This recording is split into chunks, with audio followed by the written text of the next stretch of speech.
Donc voilà, c'est une blessure qu'il avait avant à Girona, s'est rouverte la cicatrice malheureusement pour nous.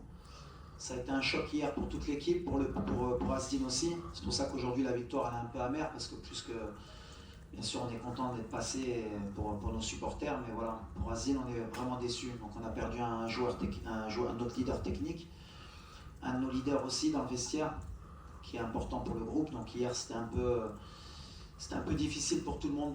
On a été très touché du diagnostic et il fallait absolument se qualifier pour lui. C'est ce qu'on lui a promis et c'est ce qu'on a fait. Après voilà, comment on a plus de difficultés, je ne vais pas me répéter 100 fois sur ça.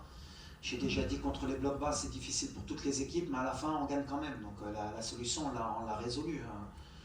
Je crois qu'on a 23 matchs après la CAN, on a fait 21 victoires et 2 nuls contre ces fameux blocs bas. Le plus important face aux blocs bas, déjà c'est pas de perdre une mi-temps comme on l'a fait sur le côté tactique et technique, parce qu'on n'a pas appliqué les choses qu'on avait mis contre la Zambie. On avait beaucoup de déchets techniques, beaucoup peut-être de pression sur les choix, mais à l'arrivée, comme j'ai dit, une équipe elle peut donner ce qu'elle veut. Même que la Tanzanie aujourd'hui ils ont couru, mais s'il fallait passer aux prolongations, on serait passé aux prolongations. Ils ne peuvent pas tenir le rythme qu'on impose.